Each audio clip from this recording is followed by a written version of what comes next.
Right. So आता आपल्याला बघायचं आहे की रिॲक्टमध्ये आपण हाईड आणि शो कसं करतो. जे सेम आपण अँग्युलरमध्ये variable declaration functions, dynamic style कसं लावतो, N G style N G class झाल्यानंतर आपण एन जी आणि एन जी फॉर शिकायचो. तसंच सेम आता रिॲक्टमध्ये हाईड आणि शो कसं करतात कम्पेरेटिव्ह टू एन जी आणि इटरेट कसं करता येईल.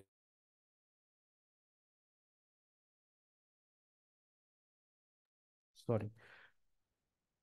सो आता पहिले आपण एनजीएफ म्हणजे जसं एनजीएफ तिकडे अँग्युलरमध्ये होतो तसं रिस्पेक्टिव्ह इकडे कसं यूज करतात हाईड आणि शो लिटरली रिॲक्टमध्ये कसं करतात ते बघायचं आहे. So मी आता एक कंपोनंट क्रिएट करतो. Hide show dot JS R S C. ठीक आहे. आता प्रत्येक वेळेस लक्षात घ्या जसं आपण अँग्युलरमध्ये करायचो कंपोनंट क्रिएट केला, त्याचा राऊट क्रिएट करायचो, मग अँकर टॅगमध्ये टाकायचो, सेम प्रोसेस इकडे आहे. So म्हणून एक लँग्वेज आली की दुसरी लँग्वेज यायला त्रास जात नाही.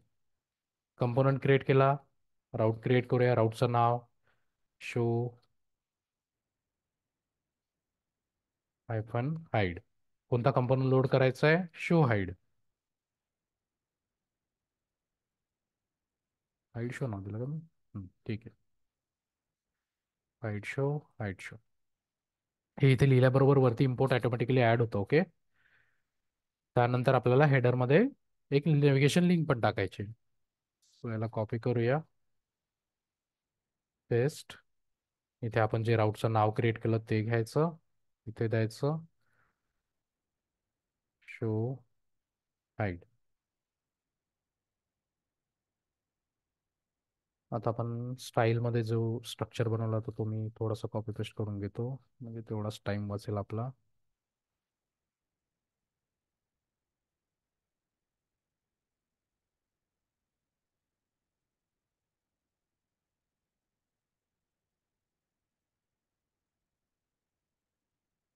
कंपोनंट प्रॉपरली लोड होते की नाही चेक करून घेऊया.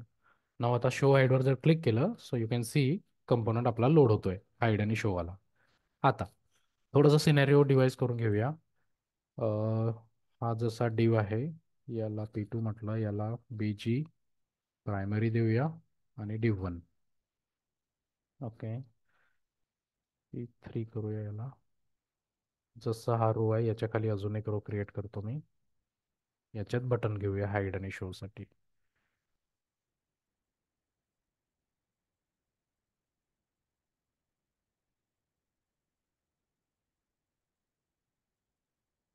शो आणि तशीच दुसरी बटन घेऊया हाईडची. सो जसं आपण अँग्युलरमध्ये शिकतो तसं सेम स्ट्रक्चर इथे जर फॉलो केलं तर शिकायला त्रास जात नाही. सेंटर. राईट. आता आपल्याला करायचं काय, ह्या शो बटनच्या क्लिकवर आपला हा जो div1 आहे वरचा, हा दिसला पाहिजे. हाईडच्या क्लिकवर हा हाईड झाला पाहिजे. आता ही सेम गोष्ट अँग्युलरमध्ये कशी करायचो. सो आपण एक व्हेरिएबल क्रिएट करायचो, त्या व्हेरिएबलला ट्रू फॉल्स करायचो. समजा तो व्हेरिएबल ट्रू असेल तर आपण मध्ये तो दाखवायचो, अदरवाईज हाईड व्हायचं. ऑलमोस्ट सेम आहे, फक्त लिहिण्याची पद्धत थोडीशी वेगळी आहे. इकडे पण मला एक व्हेरिएबल क्रिएट करावं लागेल, पण व्हेरिएबल मी ऑब्व्हियसली बटनच्या क्लिकवर मला व्हेरिएबलची व्हॅल्यू चेंज करावं लागणार आहे. सो स्टेट क्रिएट करावं लागेल. So constant from now on मी स्टेटस वर्ड यूज करेल, कारण तोच तुमच्या बोलण्यात पण आला पाहिजे, म्हणून मी स्टेटस वर्ड यूज करेल. Is div1 visible. Set div1 use state round bracket, sorry, false initialize करूया. आता हा व्हेरिएबल समजा ट्रू असेल तर मला हा डिव दाखवायचा आहे, अदरवाईज नाही दाखवायचा आहे. सो इथे कसं करतात, आता एक लक्षात ठेवा, आपण जो काही HTML चा कोड लिहितो तो JS च्या आतमध्ये लिहितो. सो तुमच्या HTML च्या कोडमध्ये म्हणजे हा जो डिव सुरू होतो याच्या HTML च्या आतमध्ये तुम्हाला कुठेही तुमचा व्हेरिएबल ऍक्सेस करायचा आहे किंवा फंक्शन ऍक्सेस करायचं आहे, ते सगळं तुम्ही कर्ली ब्रॅसेसच्या आतमध्येच करू शकता. डायरेक्ट तुम्ही ना फंक्शन ऍक्सेस करू शकता ना व्हेरिएबल. बघून घ्या वाटल्यास डायनामिक क्लासमध्ये बघून द्या, सगळीकडे कर्ली ब्रॅसेस आहे. प्रिंट जरी करायचं असेल तरी कर्ली ब्रॅसेस. राईट. म्हणजे तुम्हाला व्हेरिएबल ऍक्सेस करायचा आहे किंवा फंक्शन ऍक्सेस करायचं आहे, एव्हरीथिंग कर्ली ब्रॅसेसच्या आतमध्ये. सो आता हा जो डिव आहे हा मला कंडिशन बेस्ड दाखवायचा आहे. सो मी इथे लिहितो कर्ली ब्रेसेस. आता हा व्हेरिएबल इथे टाकला. हा व्हेरिएबल समजा ट्रू असेल तर अँड हा डिव दाखव. थोडंसं बघायला वेगळं वाटेल. ठीक आहे. आता बघा इथे कंडिशन लिहिली आहे. हे नथिंग बट काय कंडिशन आहे. आता हे कंडिशन म्हणजे काय, पहिले कन्सोलमध्ये थोडंसं दाखवतो मी काय सांगतोय. आता लेट से मी ट्रू लिहिलं अँड एमटी व्हॅल्यू टाकली. ट्रू लिहिलं आणि एमटी व्हॅल्यू टाकली. हे का बरं आलं? राऊंड ब्रॅकेटमध्ये बघूया.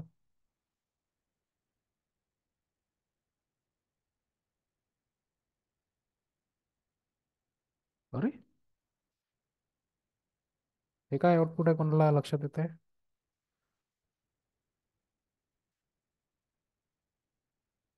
ट्रू अँड हे केलं तर फॉल्स किंवा ट्रू आहे ना. हे का बरं रिटर्न होतंय? बरं ठीक आहे, जाऊ द्या.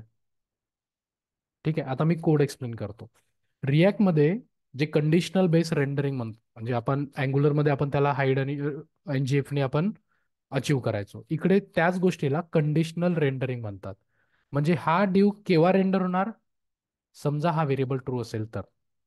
बघा, हा व्हेरिएबल समजा ट्रू असेल तर हा बाजूचा ड्यू रेंडर होतो. म्हणजे आता हे असं जर आपण बघितलं, हा व्हेरिएबल या व्हेरिएबलमध्ये याचं इंटरप्रिटेशन सांगतोय मी. True and true. हे जे अँडच्या नंतरच्या जे व्हॅल्यू आहे ना, ते नेहमी आपसी ट्रू कन्सिडर करतो इथे. सो ट्रू अँड ट्रू असेल तर हा डिव रेंडर होतो. आता समजा म्हणजे हा व्हेरिएबल समजा तुमचा ट्रू असेल तर बाहेर तुम्हाला अँडच्या बाजूला तुम्हाला जो डिव दाखवायचा आहे, जो कंडिशनल रेंडरिंग वाला डिव आहे तो बाजूला टाकायचा आणि इथे तुमची कंडिशन जाईल. आता बघूया. सो बाय डिफॉल्ट आपण या व्हेरिएबलची व्हॅल्यू फॉल्स ठेवली आहे. तो आता डिव वन विजिबल नाहीये. पण तोच व्हेरिएबलची व्हॅल्यू समजा मी आता ट्रू करतो. आता व्हेरिएबल ट्रू आहे, सो हा डिव रेंडर होणार, म्हणजे टोटली हा ब्लॉक एक्झिक्यूट होतो. बघा परत एकदा लक्षात द्या. रिॲक्ट मध्ये कंडिशनल रेंडरिंग कसं करतात? सो कर्ली ब्रॅसेस ओपन करायचा. कर्ली ब्रॅसेस मध्ये पहिला जो अँड दोन पॅरामीटर असेल तुमचा कंपॅरिझनचे, पहिला जो पॅरामीटर असेल तो तुमचा कंडिशन असेल. जे कंडिशन, आता मी इथे व्हेरिएबल टाकला इक्वल टू कंपॅरिझन, फंक्शन पासून रिटर्न भेटताय जे काही, जसं अँग्युलर मध्ये केलं होतं आपण, नियर अबाउट तेच आहे. इथे तुमची कंडिशन असेल आणि इथे तुमचा जो डिव हा समजा कंडिशन ट्रू झाली तर कोणता डिव रेंडर करायचा आहे तो डिव इथे टाकायचा. राईट. आता हेच आपण बटनच्या क्लिकवरती डायनॅमिक करून बघूया. सो पहिल्या बटनच्या क्लिकवरती on click, hide, sorry, show div one function. तर दुसरा हाईड डिव वन फंक्शन. हे फंक्शन क्रिएट करून घेऊया. Constant function. आता मला काय करायचं आहे, या शो या बटनच्या क्लिकवर मी हा फंक्शन कॉल करतोय. शोवर काय करायचं आहे, हा व्हेरिएबल नथिंग बट ट्रू करायचा आहे. सो इथे मी फक्त ट्रू पास करणार या मेथडला. Just like this I will need another function to hide also. So this is the function. आणि इथे मला फॉल्स करायचं आहे. म्हणजे आता काय होणार, बटनच्या क्लिकवरती रिस्पेक्टिव्ह मी शोच्या क्लिकवरती ह्या व्हेरिएबलला व्हॅल्यू फॉल्स ट्रू देतोय. हाईडच्या क्लिकवरती मी त्याला फॉल्स व्हॅल्यू देतोय. आता बघा तेच डायनामिक झालं. आता आता ऑलरेडी दिसत आहे. हाईडवर क्लिक केलं हाईड झालं, शोवर क्लिक केलं शो झालं. क्लिअर. हे आपलं हाईड आणि शो आहे रिॲक्ट मध्ये.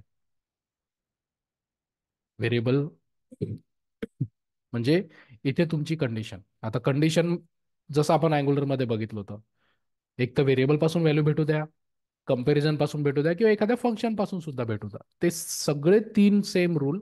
ते लॉजिक होतं राईट. एनजीपला काय पाहिजे, ट्रू व्हॅल्यू पाहिजे. तसंच इकडे, इथे जे तुम्हाला कंडिशन आहे कंडिशन बेस रेंडरिंग, म्हणून इकडे कंडिशन बेस रेंडरिंग. इथे जी कंडिशन आहे ती सॅटिस्फाईड झाली की हा डिव रेंडर होतो. आता लेट्स से तुम्हाला वाटलं की याच्याच अपोजिट कंडिशन पाहिजे, की समजा हा डिव फॉल्स असेल तर सो इथे नॉट टाका किंवा नॉट टाकलं म्हणजे फॉल्स, और ज्याला हे नाही समजत त्यांनी इक्वल टू कम्पेअर फॉल्स करा. इथे मी डेंजर देतो. सो समजा हा व्हेरिएबल ट्रू असेल तर बीजी प्रायमरीवाला डिव दिसेल, अदरवाईज बीजी डेंजरवाला. बघा आता डेंजरवाला दिसतोय. शोवर क्लिक केलं तो दिसतो. So this is conditional rendering in react JS. ठीक आहे. अजून एक सिनेरिओ दाखवतो. आता दोन टेक्स्ट बॉक्स घेऊया. दोन टेक्स्ट बॉक्स मध्ये सारखी व्हॅल्यू असेल तर माझा डिव दिसला पाहिजे, अदरवाईज हाईड झाला पाहिजे. सो त्यासाठी आता दोन दोन टेक्स्ट बॉक्स तर ऑब्व्हियसली दोन व्हेरिएबल लागेल. कॉन्स्टंट num1 करतो. Set num1 use state, value देऊया initialize with empty. Copy paste करतोय मी आता. num2 num2 empty. हा डिव झाला. याला घेऊया एक टेक्स्ट बॉक्स, दुसरा टेक्स्ट बॉक्स. On change. मेगाचा क्वेश्चन होता. सो आता समजा मला इव्हेंट पास करायचा आहे. सो ऑब्व्हियसली मला ॲरो सिंटॅक्सच लिहावं लागेल फंक्शन कॉल करताना, कारण मला हा इव्हेंट टेक्स्ट बॉक्सचा चेंज जो इव्हेंट आहे त्याचा पूर्ण ऑब्जेक्ट पाठवायचा आहे. सो मला ॲरो सिंटॅक्सवालाच कोड लिहावं लागेल.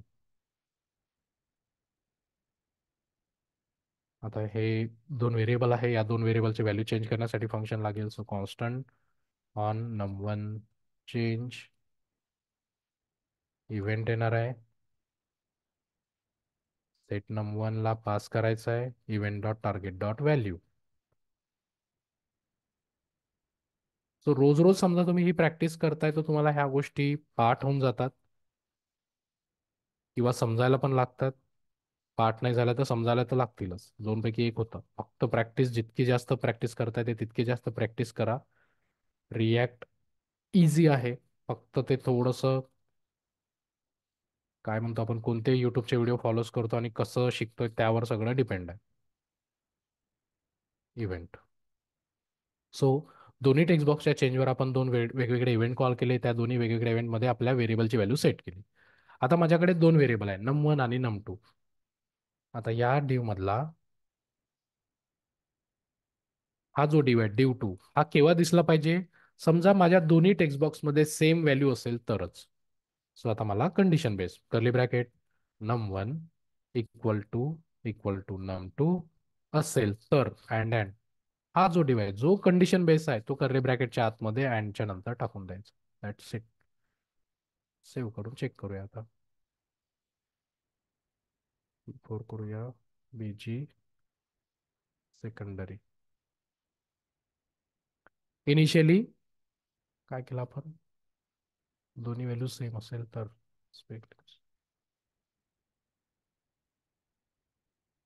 ठीक आहे. इनिशियली दिसतंय. का बरं इनिशियली दिसतंय? कारण दोन्ही व्हेरिएबलची व्हॅल्यू इनिशियली आपण सेट केली होती एमटी एमटी. सो ऑब्व्हियसली दोन्ही व्हेरिएबलची व्हॅल्यू सेम आहे. आता एखाद्या जरी व्हेरिएबलमध्ये मी व्हॅल्यू टाकली, बघा तो हाईड झाला. इकडे 20 टाकलं, तिकडे 1 आहे. आता दोन्ही याच्यात समजा सेम व्हेरिएबलची व्हॅल्यू टाकली तर दिसतं. करेक्ट. सो इथे आपण काय केलं, एका व्हेरिएबल सोबत केलं आणि इथे आपण कंपॅरिझन पासून व्हॅल्यू पाठवली. दिस इज जस्ट म्हणजे जसं अँग्युलरमध्ये एनजीप होतं तसंच त्याचं डुप्लिका आहे इकडे. कंडिशनल रेंडरिंग म्हणतात त्याला. आता इथे हा काही टॉपिक नाही ना, काहीच नाही. हे साधं जावास्क्रिप्ट आहे.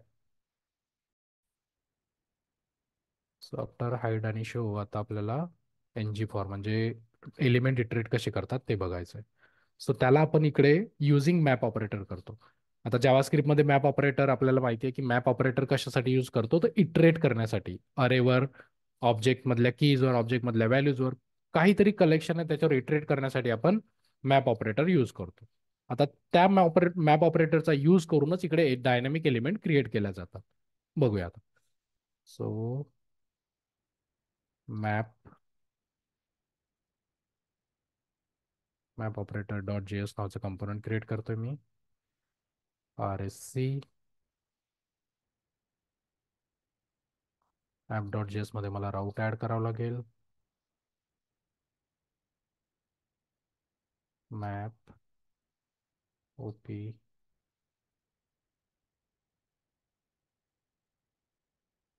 असू दे मॅप मॅप ऑपरेटर एक लिंक वाढवून देऊया.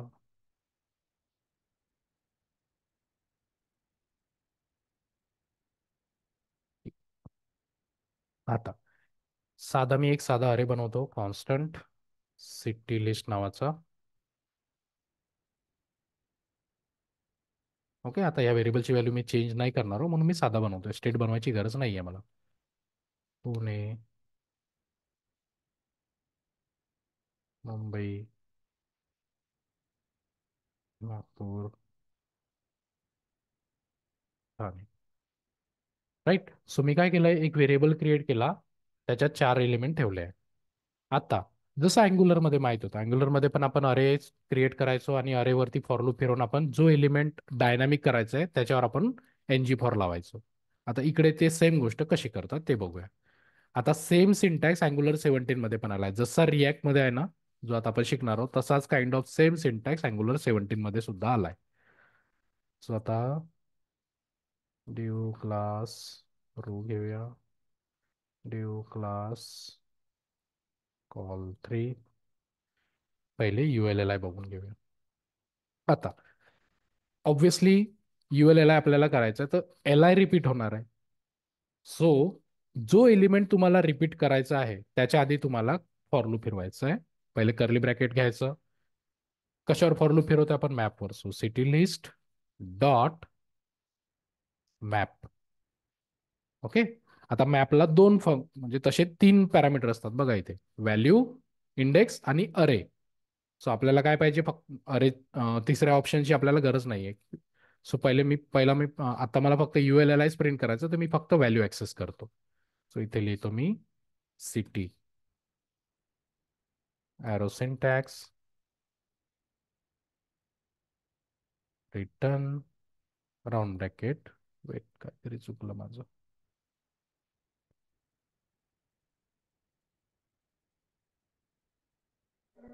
अजून एक circle bracket sir.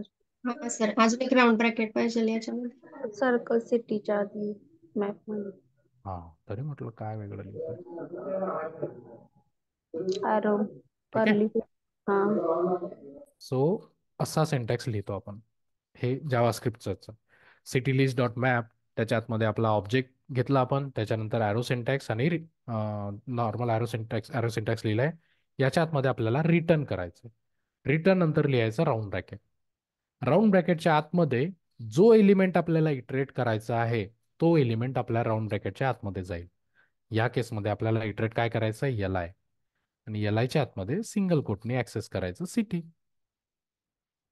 Just like तिथे जसं लिहित होतो सेम ॲज इट इज आहे. तिकडे आपण NG फॉर लिहायचो, तर पर्टिक्युलर जो एलिमेंट इटरेट करतोय त्याच्यावर लिहायचो. आता इथे काय आहे? जो एलिमेंट इटरेट करायचा आहे त्याच्या अवतीभोवती आपल्याला फॉर लूप फिरवायचा आहे. So city list dot map round bracket. Round ब्रॅकेटच्या आतमध्ये आपल्याला पॅरामीटर, आपला ॲरो सिंटॅक्स आणि रिटर्न करतोय. आता हा जो ब्लॉक आहे तो काय करणार आहे? रिटर्न करणार आहे. काय रिटर्न करतोय? LI. आणि LIच्या आतमध्ये आपण सिटी प्रिंट केलाय. सेव्ह करूया आणि चेक करूया. कुठे गेला? ओके. मॅप बघा, आल्या 4 सिटीज. आता जर इथे इन्स्पेक्ट केलं, सो एक UL असेल आणि त्या ULच्या आतमध्ये 4 LI आहे. क्लिअर आहे? लेट्स से मला माझ्याकडे जेवढ्या सिटीज आहेत तेवढ्या बटन्स पाहिजे.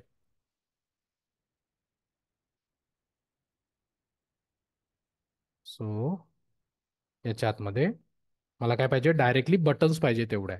So again city list dot map round bracket city name. आता मला बटनवरती इंडेक्स पण दाखवायचा आहे. सो मॅप ऑपरेटरला मी जसं म्हटलं की 3 ऑप्शन असतात, 3 पॅरामीटर असतात, व्हॅल्यू, इंडेक्स आणि पूर्ण अरे. सो आपल्याला ते पूर्ण अरेची तर काही गरज राहत नाही, आपल्याला इंडेक्स पाहिजे. सो इंडेक्स रिटर्न राऊंड ब्रॅकेटच्या आतमध्ये काय हवं आपल्याला? बटन हवं. सो बटन लिहा इथे. Class BTN success. इथे पहिले इंडेक्स प्रिंट करूया. त्यानंतर हायफोन देऊया आणि मग सिटीचं नाव प्रिंट करूया, सिटी नेम. ठीक आहे, चेक करूया.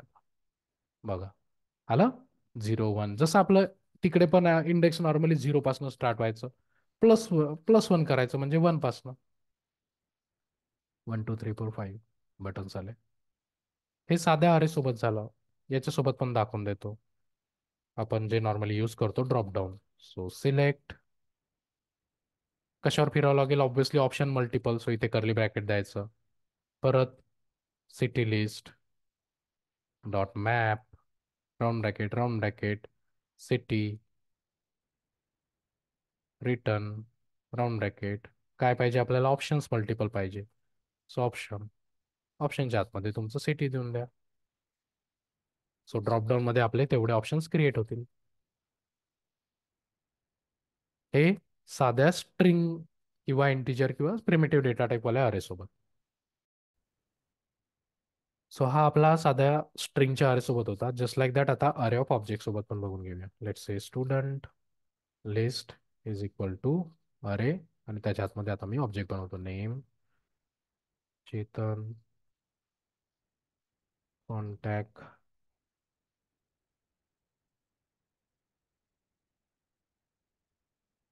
City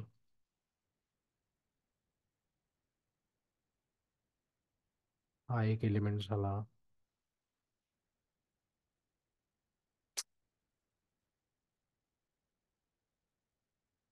Pune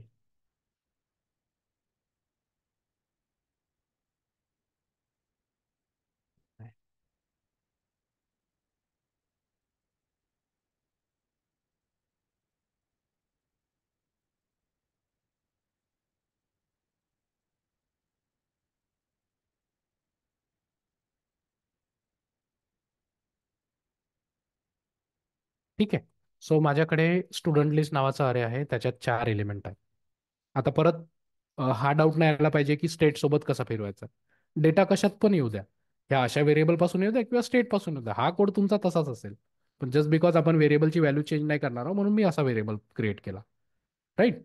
so let me just copy paste याच्यावरती परत dot row dot call 12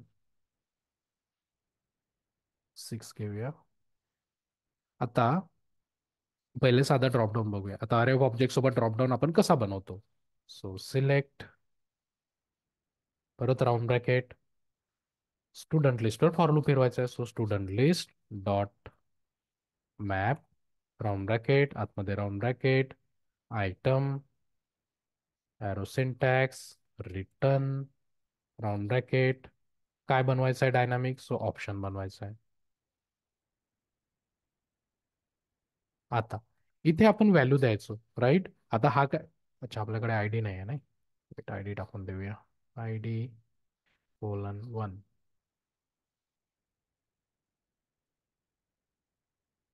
2 3 4. So आपल्याकडे स्टुडंटची लिस्टचा अरे आहे, पण त्याच्यात आपल्याकडे आयडी आहे, नाव आहे. आता असं जेव्हा डेटा येतो ना अरे ऑफ ऑब्जेक्ट, आणि त्याच्यात तुमच्याकडे प्रायमरी की वगैरे आहे, सो ती प्रायमरी की आपण नेहमी व्हॅल्यूला बाइंड करतो. सो आयटम मध्ये आता काय आहे, ऑब्जेक्ट येणार आहे.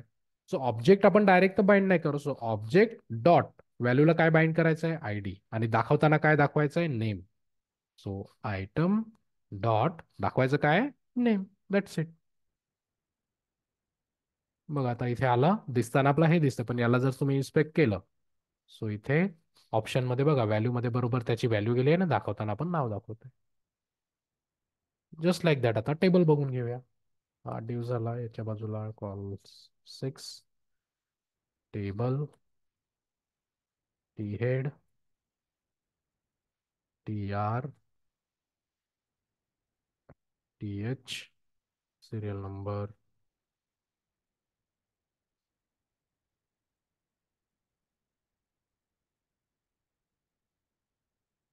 Name contact city.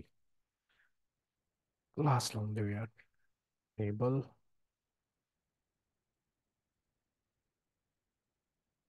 Border. So ही माझी स्टॅटिक टी हिट झाली. त्यानंतर टी बॉडीच्या आतमध्ये मला माझ्या टी आर डायनामिक करायचे, राईट. अँग्युलरमध्ये पण आपण टी आर वर एनजी फॉर लावायचो. सो आता मला टी आर डायनामिक करायचं. सो त्याच्या आधी आपला मॅप ऑपरेटर यूज करायचा. Student list dot map item. आता आपल्याला इंडेक्स लागणार आहे म्हणून इंडेक्स घेऊन घ्या. Curly bracket return, right. आता हे लिहायला आपल्याला थोडंसं असं वाटतं की अरे राऊंड ब्रॅकेटच्या आतमध्ये परत टी आर कशी बनवू, पण लिहायला सुरुवात कराल तर होते सवय. हे दिसायला आपल्याला थोडंसं, आता आपल्याला क्लिअर एचटीएमएल बघायची सवय आहे अँग्युलरमध्ये. इथे थोडंसं दिसतं की यार रिटर्न मध्ये राऊंड ब्रॅकेट आहे, राऊंड ब्रॅकेटच्या आतमध्ये अजून आपण एचटीएमएल बनवतोय. पण आहे ते आहे, आता शिकावं लागणार आहे. इंडेक्स, ठीक आहे. सो इंडेक्स नॉर्मली 0 पासून सुरू होतो म्हणून +1 करूया. नंतर आयटम डॉट काय पाहिजे पहिला मला नेम,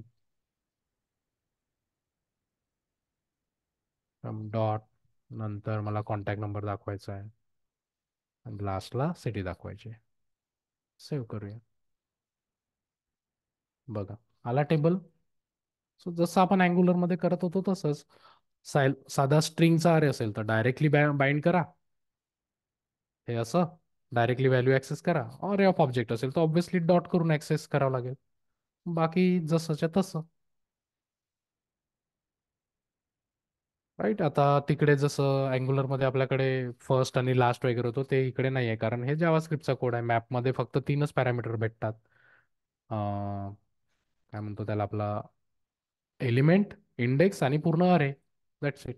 सो तिकडे जसं फर्स्ट लास्ट इवन ऑर चालायचं ते इकडे नाही आहे. प्युअर जावास्क्रिप्टचा कोड आहे. सो हे 2 कन्सेप्ट आज आपण शिकलो, हाईड आणि शो आणि मॅप ऑपरेटर. आता हाईड आणि शो आणि मॅप ऑपरेटर झालं की आता मग आपण एपीआय कॉल करायला मोकळं होतो.